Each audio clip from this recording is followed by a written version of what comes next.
Beg your pardon, forgot to knock.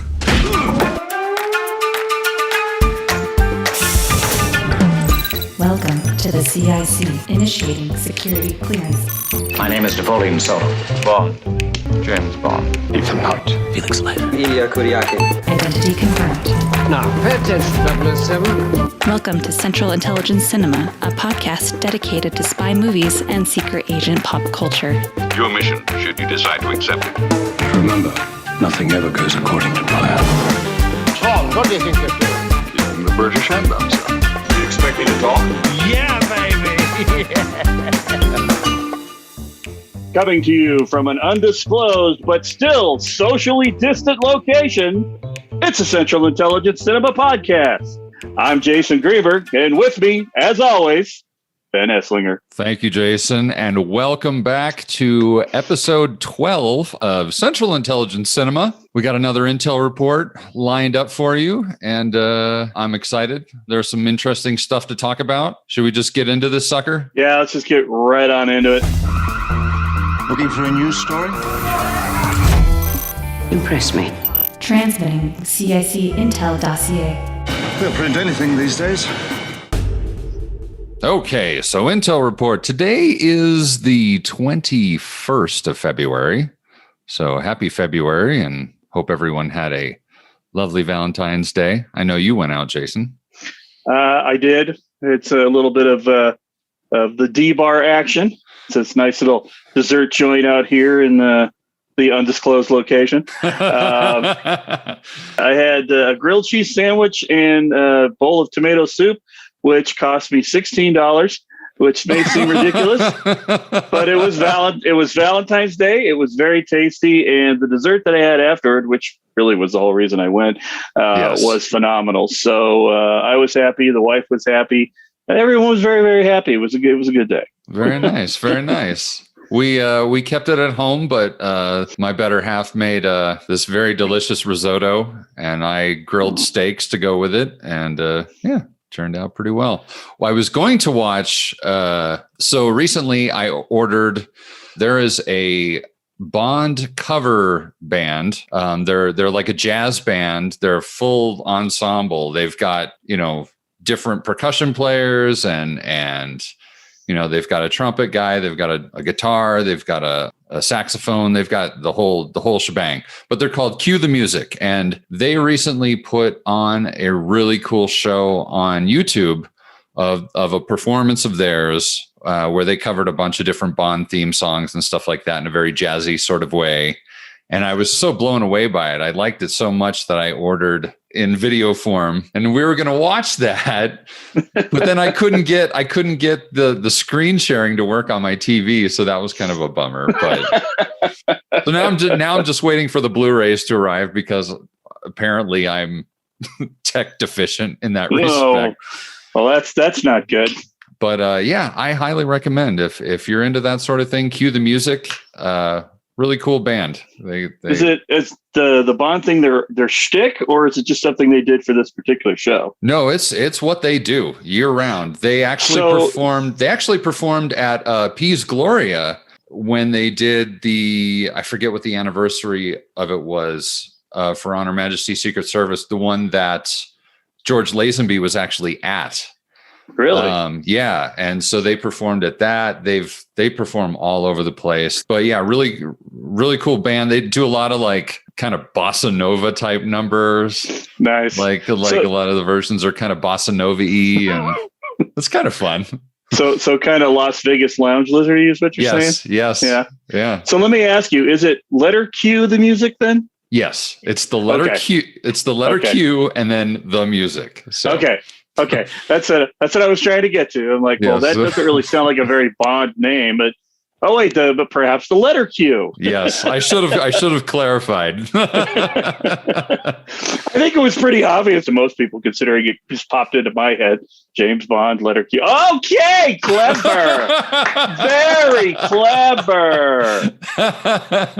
Did you guys stay up all night thinking about that?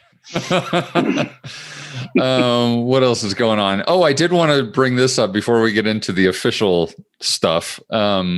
So I finally am starting to actually read the Alex Rider books. Uh-huh. And I'm about halfway through the first one. It took me one night, just because it's young adult reading, so it goes very, very quickly. But something that forced me to go back to the front of the book and check when the copyright was for the original printing, because it was like a chicken or egg situation. Because I'm reading, and first of all, in the first book, he's posing as this kid that won some sort of contest. And that's how he's getting into the evil layer is Alex is posing as this other kid. And he's posing as a kid whose name is Felix Lester, not Felix Leiter. No. Not Felix Leiter, Felix Lester. Didn't I just say something about that on the last Intel report? I think we did. When we did the Alex Rider write-up, I think I said that they should introduce that character in like season 4. So that was in it. And then also, he brings up a Ford Mondeo in the book, and I'm like, okay, hold on a second. Did this come out before or after Casino Royale? And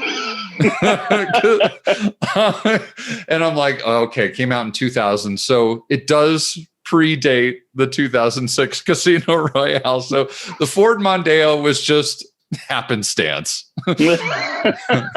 It's not based on the fact that Daniel Craig was driving a Ford Mondeo when he first gets into the Bahamas. So that's funny. Well, to be fair, the Ford Mondeo has been around a long time out in Europe. So indeed, they could be referring to an entirely different Mondeo. Right, exactly. Yeah, that is so funny. Well, along those lines, I didn't read any spy books because I don't read. It's such a lie. I was watching the newer version of Total Recall this week. Mm-hmm. They had it on sale on some video service. Like, it's worth $4. I'll get that. Sure. So I was watching it, and I had completely forgotten that at the beginning of the book, or at the beginning of the movie, rather, he's reading a James Bond novel while he's going through the drop that goes through the center of the planet. I don't even remember that. And I can't, up until 10 minutes ago, I think I remember what the name of the book was, but I don't remember now. But it was one of the movie versions. But it was literally a paperback, like one of the original paperback versions of it with that 60s style cover and whatnot. Mm-hmm. But it's supposed to, I realized it was put in there to make you think, well, is Doug imagining all of this? Right. It's one of those little things that they threw in there to make you wonder what was actually happening, kind of deal. Yeah. But I probably watched that movie 5 or 6 times since it came out. And I don't think I've ever noticed he was reading a James Bond book until this particular viewing. So, man, now I'm going to have to see if I can find that and check that out. That's fun. It's like when you buy a new car and for like the first 6 months, all you see is your car on the road. You don't see any more cars. It's just that one. Right. So doing this podcast, I'm seeing a bunch of James Bond and spy stuff I probably wouldn't have picked up on before. Right. All of a sudden, it bing. Yeah. Well, let's get into the official stuff here. Right. The first piece of intel that came across my desk about a week ago, a little bit more than a week ago, but it's still pertinent.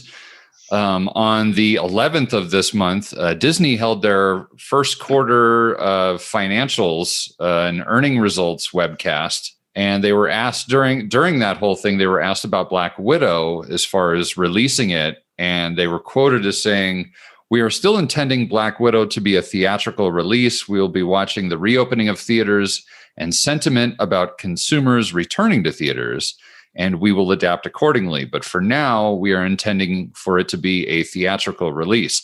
Follow-up to that, actually, I read just yesterday, as I was just sort of prepping for this show, was apparently along with that webcast, there were some rumors, quote unquote rumors, that the head of Marvel is vehemently against releasing it on Disney Plus as a hybrid release. He really, really, really wants this thing to go to the theaters and nothing else.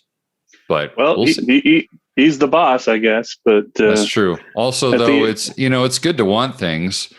Yeah, there's an entire board that runs Disney that might have something to say about that. But exactly, yeah. I mean, I'll go back to what I've been saying all along. It's that now that they've started the ball rolling again with their TV stuff, this thing has to release at some point if it's got relevant data to keep things moving along.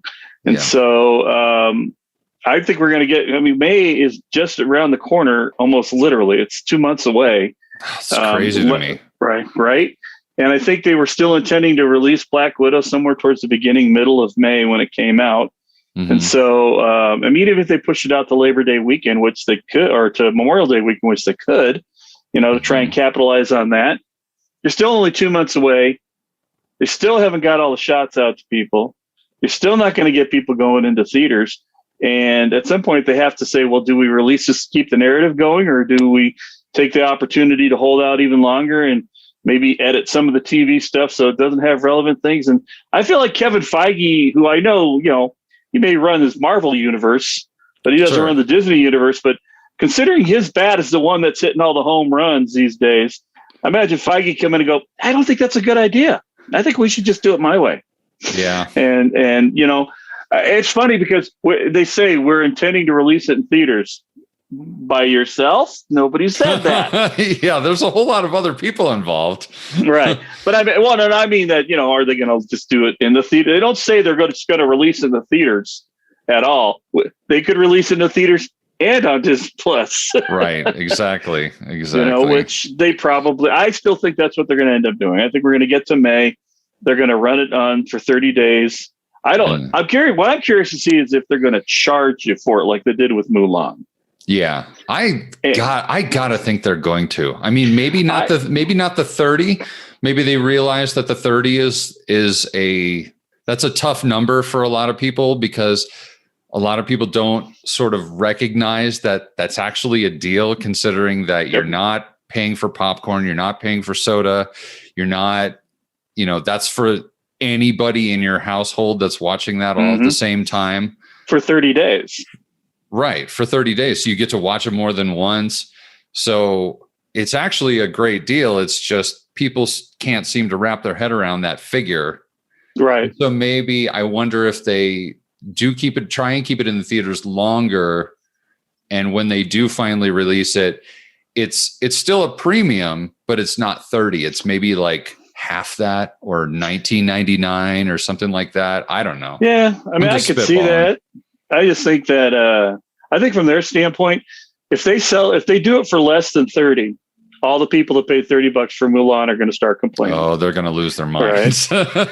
If they give it away for free, all of those people are going to start complaining. So I think the problem that Disney had is they're like, we'll jump on this ship, $30. And people are like, here's your $30. What do you mean I don't get to keep it after 30 days? Oh, I get it as part of the $7 I'm paying you now. Okay, well, what if I want to put it in my DVD player in the van? Oh, I'm hosed. Okay. Right. So I think Warner's did it the right way. You had to commit to not charging people right off the bat, and we're just going to show you stuff. Or I think Disney sort of locked into the pay or play mode. And I'm not against it. Don't get me wrong. If they want to charge me $30 to watch Black Widow on TV for 30 days, I will pony up the $30 because I was going to pay that anyway. Right. And I can watch it over and over and over again, which I probably will for 30 days. And then I'll get it on there 3 months from now. It's not a movie I want to see. I mean, I wouldn't mind seeing it in the theater. I don't have to see it in the theater. Right. But I do want to see it when it comes out. Sure. And so, I like I said, I think that's where they're going to go with it. Mm-hmm. The head of Disney can talk about it all he wants. But at the end of the day, I mean, he could say yes or no.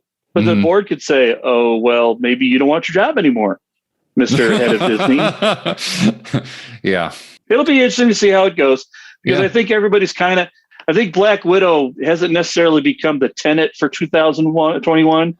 Right. But it's the first, I think, big one that's going to be out there that we're going to have to see whether the yardsticks get moved on it or not. Right. Yeah. Interesting. So I'm going to break things up just a little bit. I'm kind of going off reservation for just a second, but okay. I had to just mention, just before I forget, part of this is I'm trying to hit things that are in my memory that I don't want to forget about that aren't written down in my notes. And the thing I have to just say is, occasionally I take a look at the stats, our download stats for our show. And dude, shout out to New Zealand. Seriously. Like a surprising number of downloads from New Zealand. So hello, friends. Yes. Thank you, friends, for supporting our ridiculous podcast. Yeah. Wow. I just never thought anyone from New Zealand would give two shits about us. So that, and then one other thing I wanted to mention, which does sort of go along with our next little point of intel here, is a friend of the podcast, not even sure if I should mention his name, but a friend of the podcast who listens. He made a request, as we had requested you guys to please give us requests, cicdeaddrop@gmail.com. But anyway, so he made a request for a future film review by us, which was Captain America: Winter Soldier, which is spy adjacent. Yeah.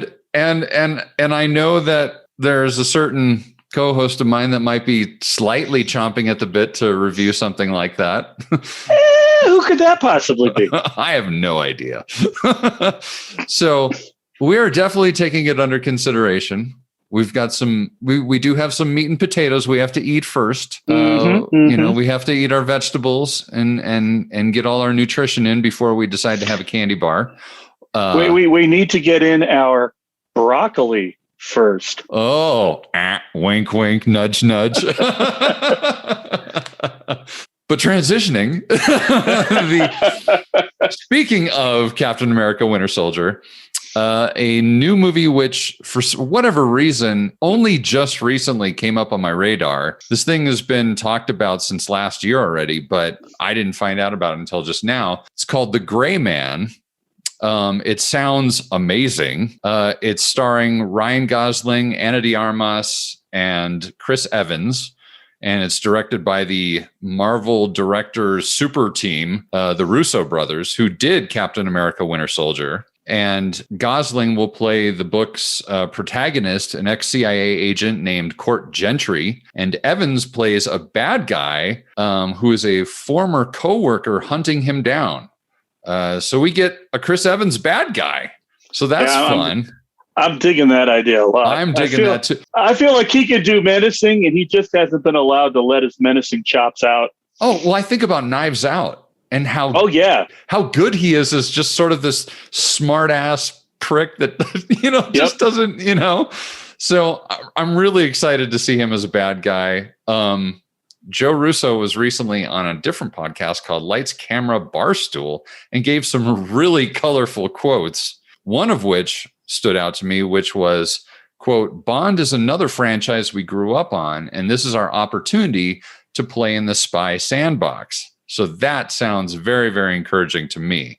The fact that he flat out referenced Bond tells me this is something I'm definitely going to want to watch, and we're definitely going to want to review at some point way down the line. I mean, that's the other thing I will mention. It sounds like shooting had been delayed because of COVID and all that sort of thing, but it looks like they're going to get started on that next month. So that should be really interesting. He was also quoted as saying, in reference to Chris Evans playing the bad guy, he was quoted as saying, he's going to wear some crazy shit in this one.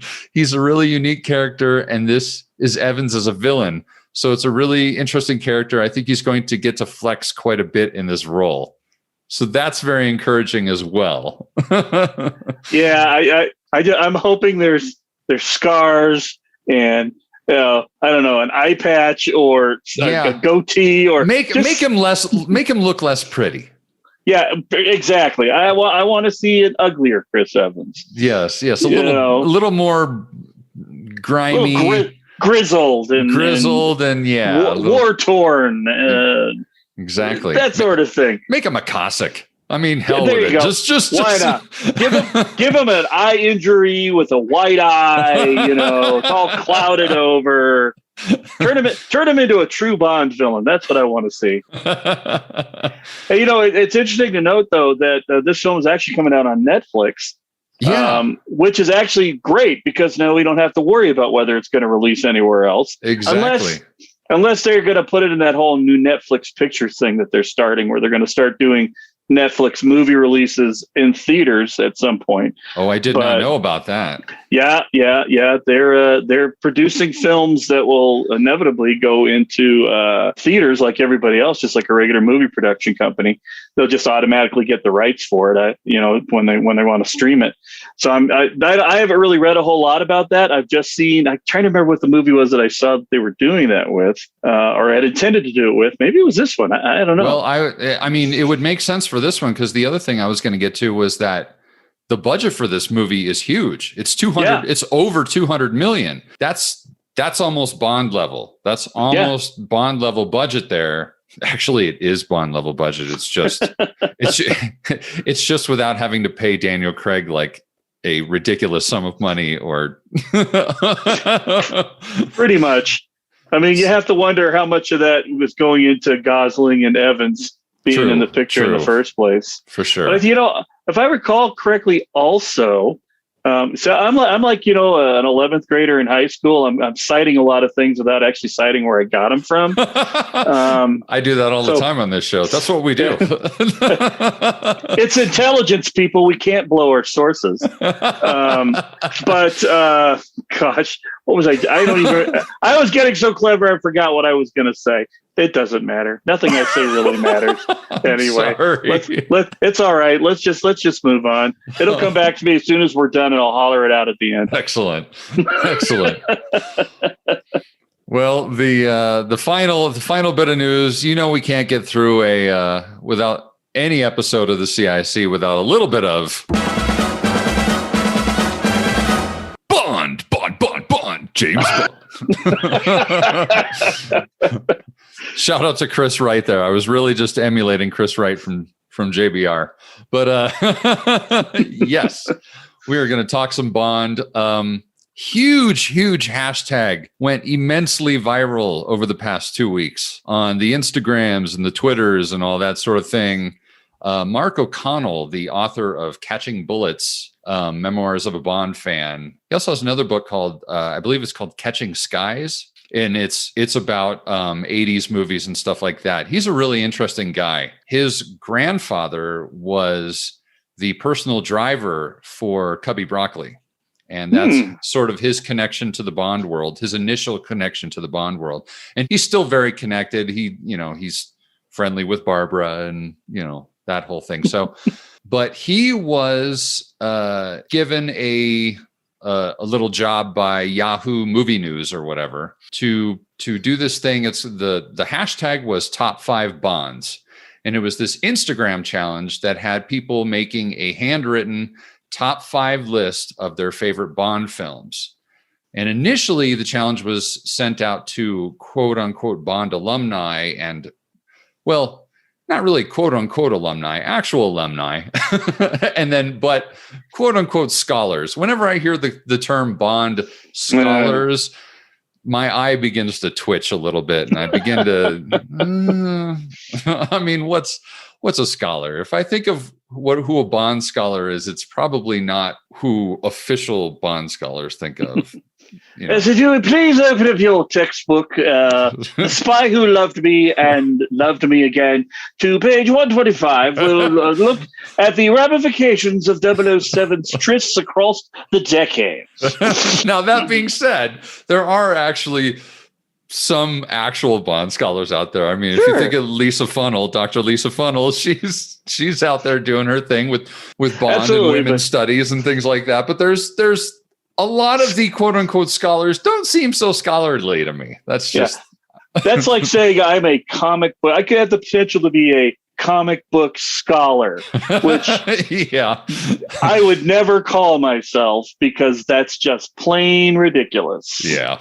Well, anyway, so this hashtag, this challenge, this photo challenge went out. The top 5 Bonds went out to first the scholars and alumni, and then later it went out to the super fans and the general public.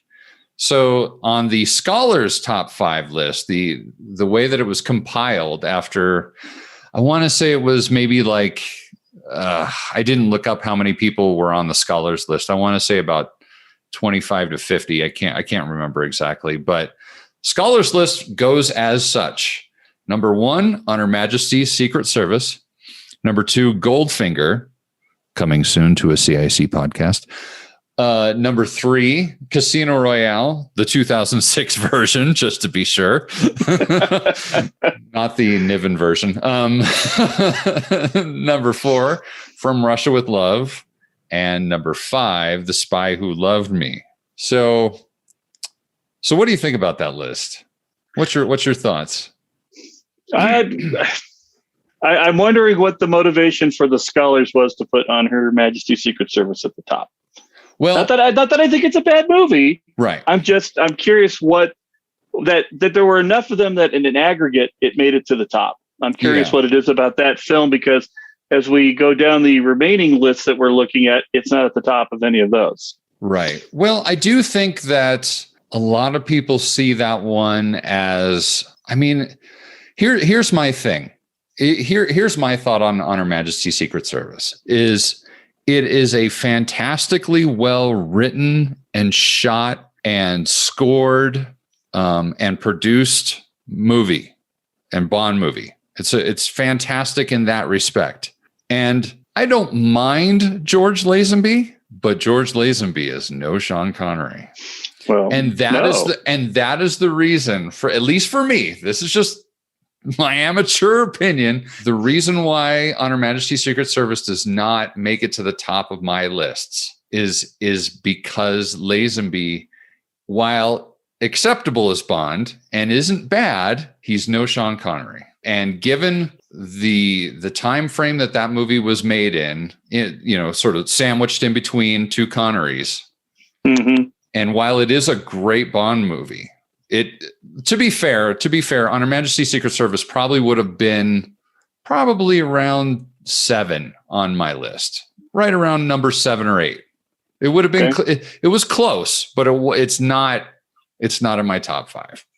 So, but I think all those other things that I stated prior, the fact that it's a really well-written Bond movie, it's probably got one of the best Bond girls in the entire series.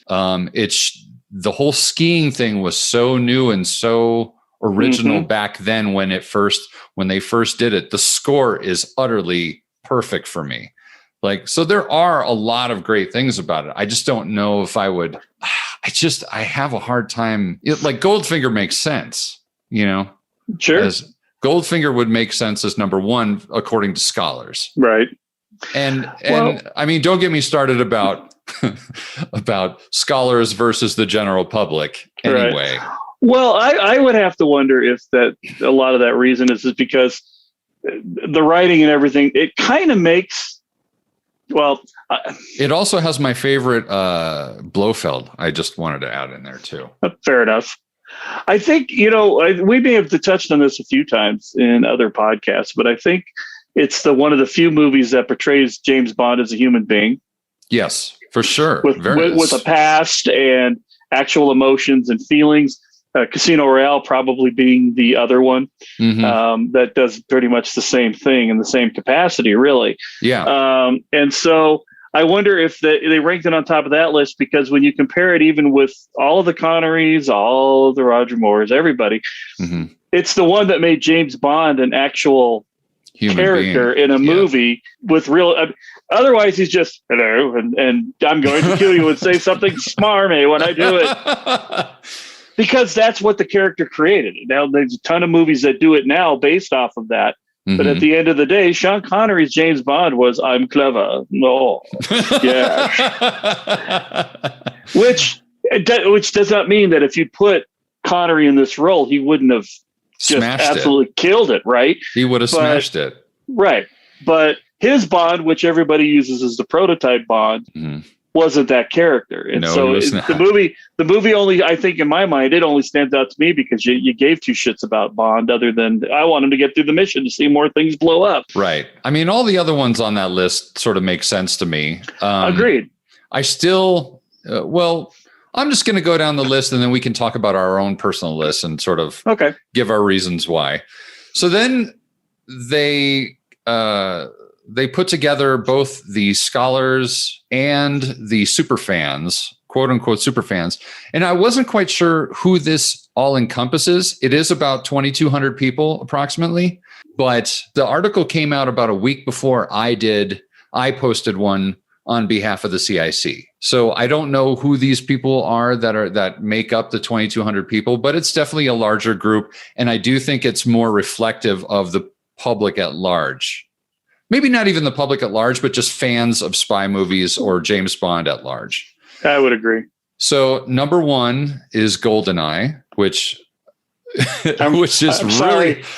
I'm rolling my golden eyes right now, just to say. Number two, Casino Royale. Number three, On Her Majesty's Secret Service. Number four, The Spy Who Loved Me. Number five, Goldfinger. Number six, The Living Daylights.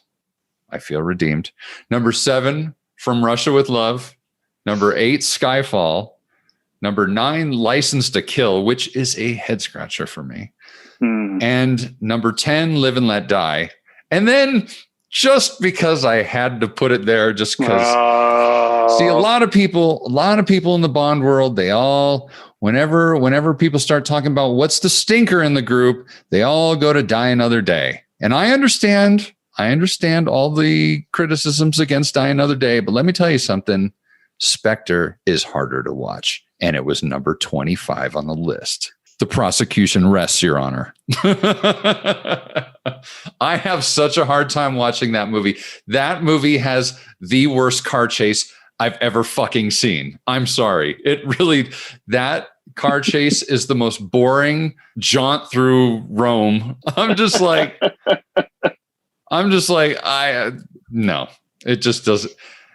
We shall agree to disagree. To disagree. I mean, I like it when he gets ejected from the car and he comes floating down on the parachute and then walks away. And the guy, of course, there's always some guy sweeping up and he sees him and he's like, oh, hi. It's a very Bondian moment. That part of it was nice, but man, that movie just. I've told you before, I feel like Spectre is Daniel Craig's Roger Moore movie. I really wanted to like it, but man, if we ever get around to reviewing this, it's going to be a hotbed, buddy. It's going to be a hot one because you're going to be defending it and I'm going to be throwing it under the bus right and left. So anyway, moving right along. I'm going to defer to my co-host first and bring up Jason's list. All right. I don't know if you want to list. Do you want to list? Okay. I'll run through it. I'm very tempted to change my first one to Spectre just to give you and your viewing audience or your reviewing audience the finger. By the way, Spectre would have fallen number 6 on my list if I'd had 6. Wow. I think it's a gorgeously, beautifully shot movie. The girl in it is just breathtaking. I like the storyline. I like Dave Bautista as the bad guy. I like it all. So, yes, it was a little cheesier than the previous ones. Like I said, it's this Roger Moore movie. Mm-hmm. Thank God we're not going to get into his Timothy Dalton era. At least I hope we don't. I don't know. No Time to Die comes out. Who knows? It may feel like it's an 80s movie by the time we get to see it. But my list is as follows. Number 1, Skyfall. Number 2, Casino Royale. Number 3, Goldfinger. Coming to a CIC podcast near you very soon. Number 4, From Russia with Love. And number 5, Diamonds Are Forever, which I'm sure everybody's going to scratch their head at a little bit. But Jill St. John, I'm done. I don't have to make any other arguments now. Plus, it's in my old hometown, and I love watching it when there was nothing there. Okay, fair enough. So it's a sentimental favorite. See, I can Jill St. John. I'm not sentimental about her. Well, I'm other things about Jill St. John. Well, I can. Okay, because of those reasons, I'll let Diamonds Are Forever slide because it's Diamonds Are Forever would be pretty far down my list. And come on, 2 of the best bad guys in all of the James Bond movies. Those 2 idiots with the walrus hair. One had the walrus hair. One was the other guy. I don't know, but they just Mr. Wince and Mr. Kidd. That's them. Yep. Hey, you can tell I don't watch it enough to know the names, but it's still one of my favorites because it was, Yeah, those are 2 good. I mean, Mr. Wince and Mr. Kidd are underrated in every way possible. I mean, the fact that you've got he's a Glover. He's a Glover. Yeah, he's Crispin Glover's dad. Crispin Glover's dad. I mean, that alone seals the deal for me. Like Right. that gives him some true credit because he's so good in that role. And hey, Jimmy Dean with his sausages, he's in the movie too. So just saying. So even with the incredibly bad There's the continuity, the incredibly bad continuity of the car going through the alleyway on one side and coming out on the other side. And don't mistake me for a whole lot of for a lot of things on this. It's not a great movie.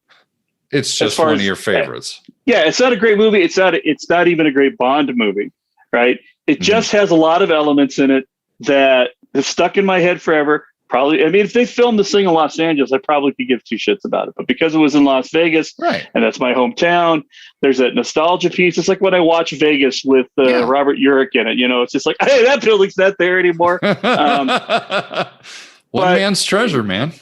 Right. It feels like it was one of the ones that was more geared towards a 12-year-old, 13-year-old Jason than the others because there's no thinking about it at all. It's a straight up diamond heist type movie with hot chicks and James Bond driving a Mustang, if I recall. So, yeah. See, and I think for that very reason, I think, and I'm just trying to appeal. I know that you are not, when it comes to James Bond, Pierce Brosnan is not high on your list of favorites, but I would present what you just presented as evidence as to why GoldenEye was at the top of the superfans list. Absolutely. And why it's in my list, which it is a dumb movie that's fun to watch. It is, and it has two really, really, really attractive women in it. Yep.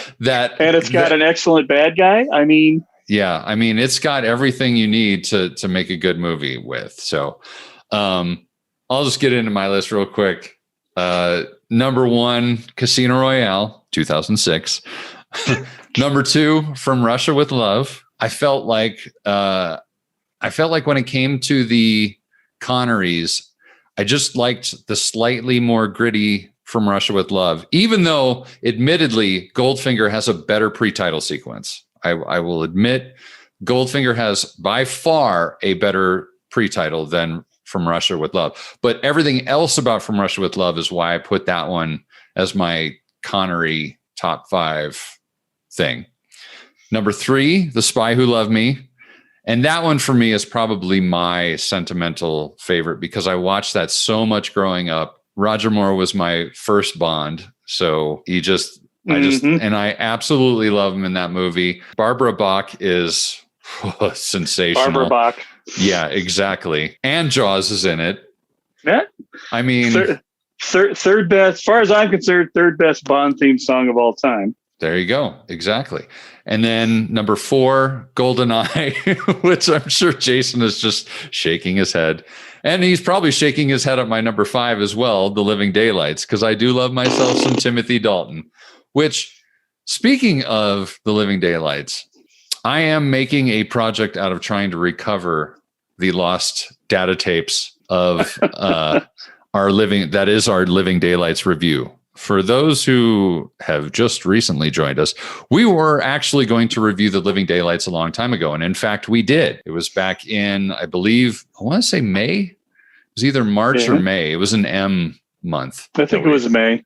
Yeah. So we reviewed The Living Daylights and the audio was a little on the sketchy side. Yeah. But I think there's enough there that I can piece it together. I think the room tone, I have to cut all room tone out so that you only hear when somebody's talking. But anyway, I'm going to try and remix and remaster The Living Daylights so you can hear Jason put up with my fanboying over The Living Daylights. Well, can we just admit right now that it really wasn't so much an audio problem as the audio also agreed that it was a terrible movie and didn't feel that podcast needed to be recorded? Oh, I see how it is. You know what? Living Daylights for me is top Bond. It really is. It's got a great soundtrack.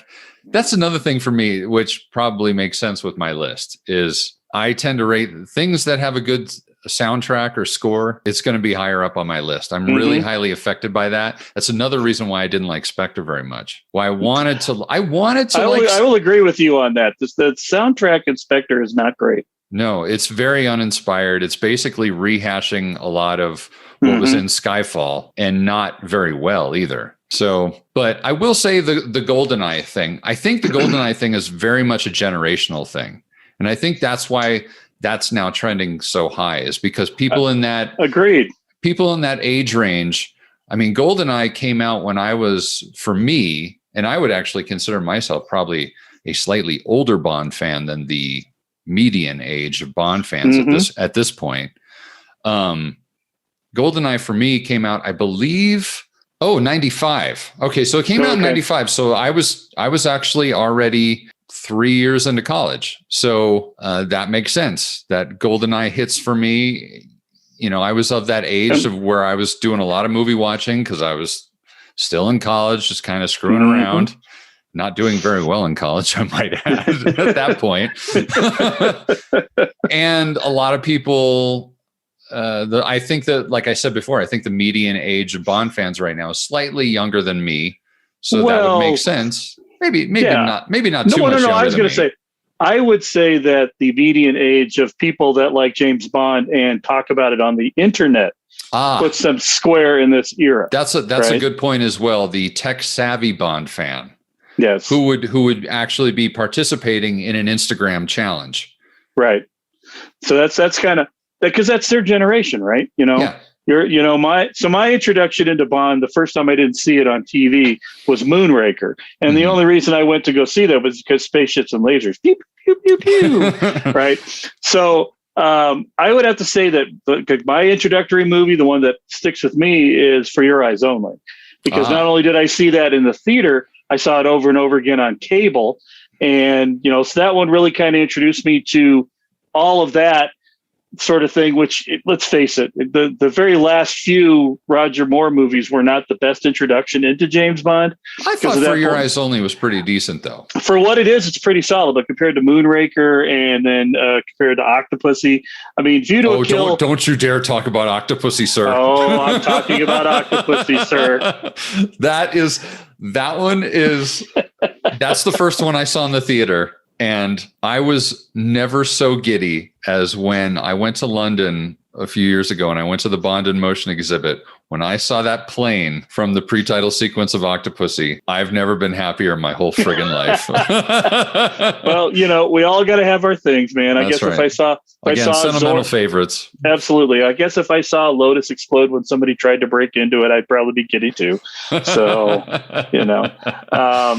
but I mean, so for me, like the Timothy Dalton ones, and we talked about, if we ever get the podcast to the point where we can listen, I talk about it in there. I'm pretty sure it was that it just felt like an 80s action movie that James Bond happened to be a character in. Both of them didn't feel like James Bond movies. They felt like drug movies, which is what they were, Yeah. Because that's what the 80s was. Yeah. You're fighting Russians or drugs. Yeah. It was definitely one of those moments in the Bond timeline where the Bond franchise was doing more following than it was setting trends. Yes. And I think that's where maybe they went a little bit wrong with the Daltons. It just crushes me that Dalton didn't get another chance. He's just too good of an actor. I think he would have smashed GoldenEye if they would have given him GoldenEye. He would have been amazing in the role. It's unfortunate that they had a bunch of legal issues that in part caused that long gap between License to Kill and GoldenEye. Right. Yeah. I mean, I think every day, no, not every day, but every day I think about GoldenEye, which isn't very often, but when I do, thinking about Timothy Dalton squaring off against Sean Bean. Wow. I know, right? I mean, the chemistry between I don't even have to see the two of them together. No, the chemistry between two of them would have been way better than it was with Pierce Brosnan. Well, also too, I think that Bond would have looked very much more the superior agent. Yes. With a Dalton Bond versus Sean Bean. Absolutely. Whereas with Pierce and Sean, they looked very much equals. Right. So. And that brings up my the hidden question: why did Sean Bean get to be James Bond? I believe he audition for it. I believe he did. I don't. Well, there's two people on this podcast, and only one of them is going to know the answer to that one, and it ain't me. I am 90% sure that he did audition to be Bond.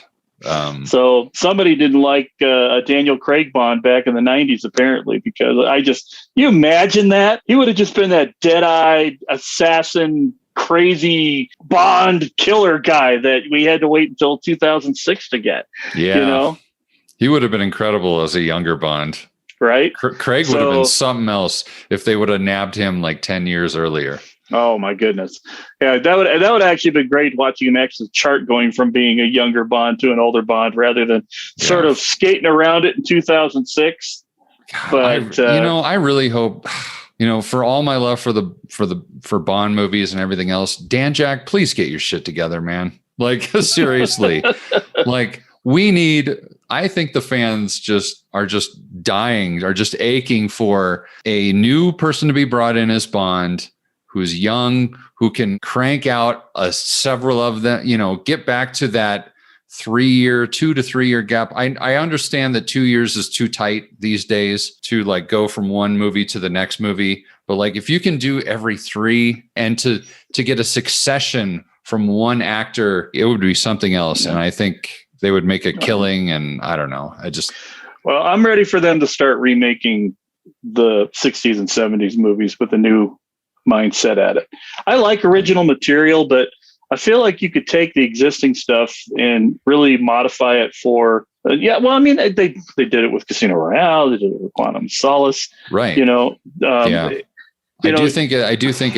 I think it's down the line a little bit, but I do think, things are going to change. It is inevitable at this point, especially with MGM where they're at. Something's going to break. Right.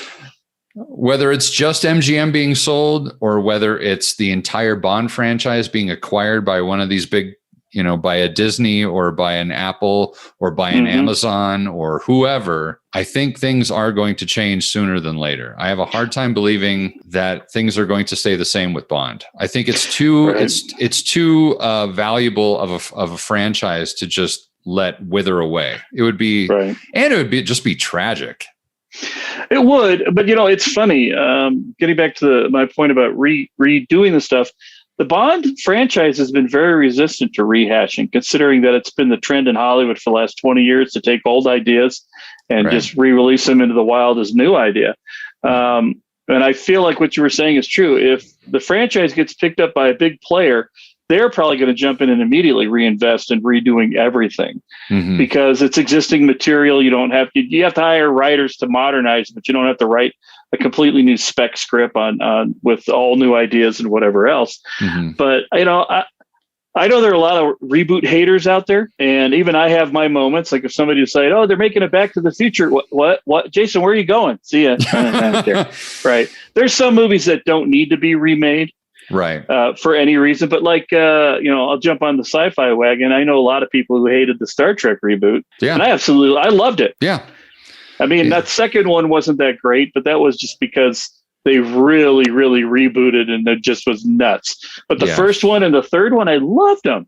Yeah. I love seeing new versions of old stories brought into a more modern outlook and if they decided given the benefit of technology and exactly, they could take all the old Star Trek episodes with Shatner and Nimoy and redo every single one of them with new technology, new actors. I don't care. I like the stories. I like the mythology. I like all of the things that come along with it. I don't care if you want to put a new coat of paint on it. Do it. Make it interesting for me again. Yeah. I would love to see a new version of Goldfinger. I would love to see definitely a new version of Thunderball with less swimming involved. Oh my God. Yeah.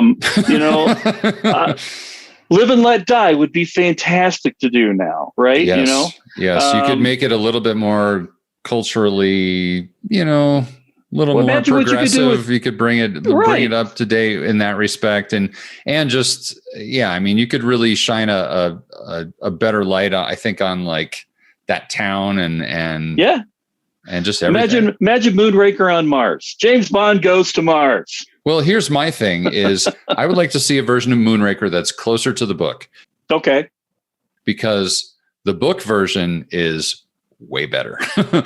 and I think that version needs to be told at some point. I think a lot of the Bond movies were pulled a little too far away from Fleming. Mm-hmm. And I feel like if they would have kept them closer, I mean, minus, racism and things like that. But I think you could have done those movies, much closer to the source material, and you'd have a totally different movie, and it would be just as entertaining, if not more entertaining, which also leads to my thought. I think they should do period versions of Bond where it takes place in the 60s or the 50s or, whatnot. Yeah. I would love to see that. I know there's a lot of people that are super resistant to that idea. They feel like Bond needs to stay current with whatever's going on. I get that, but I also think about how much I enjoyed Man from U.N.C.L.E. and how well that worked being a pseudo period piece. Right. Well, and again, going back to my theory, I think that they should just say that James Bond's a different guy every time, but he's been running since the 60s. And when they retire an old model, they bring out a new one and they run with it. Our current Daniel Craig James Bond, his name was Billy McAvoy, and they brought him in, trained him up, gave him his code name and his secret identity, and sent him on his way. Because that gives you, think of the latitude that gives you in terms of filmmaking. Yeah. Where you could just say, okay, so we're going to hire this guy to be our 60s Bond. This guy's our 70s Bond. This guy's our 80s, 90s, 2000. Every 10 years we get a new Bond because they either die or they age out. Right. Right. And so you could jump back and do a Cold War one. You could jump forward and go do a drug interdicting one if that's what you felt like you needed to do. This is going to be the intel report that either sends people packing or endears them to us, because we're breaking all the rules right now. We are delving into all the things that get people's blood boiling. I'm loving it. You think that's great? Wait till we get to the Goldfinger episode, which is coming very soon. But not to a theater near you. Just to your ears. Just to your ear holes. Just your ear holes in the form of a podcast review. Yeah. Well, hey, talking about our tens of fans. Yes. I don't know if any of you also participated in that name your best top 5 films for top James 5 Bond. Bonds. Yeah. Yeah. But hey, if you feel like it, send us your list. We'd like to see what you guys are thinking too, how you compare with ours. And yes. Oh my God. That's a great idea. That's a great idea. Scholars Plus. And hey, if you happen to be one of those scholars or Scholars Plus, let us know, because we're really curious who you people actually are. That's right. That's right. But yeah, please send us a message either through our email, cicdeaddrop@gmail.com. If you wanted to talk to me over Twitter, it's at CIC SpyPod. We're on Instagram at Central Intelligence Cinema. It's just separated by underscores. So we're very active on there as well. But yeah, we'd love to hear from you. And also, if you aren't completely incensed by us delving into all the ideas that a lot of Bond fans don't like talking about, please feel free to go to Apple Podcasts and give us a glowing 5-star review, because that helps us show up sooner on searches for podcasts of this nature. So I think that pretty much gets us out of here. Yeah. We got a lot more out of those lists than I was thinking we were gonna, but you never know where the talking points are going to be on an intel report, because it's just, you got to discuss the intel, you got to review it, you got to scrub it through the filters, you got to check your sources, and once you come back, you got to give a detailed briefing. That's right. Indeed. But yes, please give us your top 5 Bonds. I would love to hear from you guys. So with that, I'm Ben. And I'm Jason. And the CIC will return with more missions, more martinis, and more mayhem.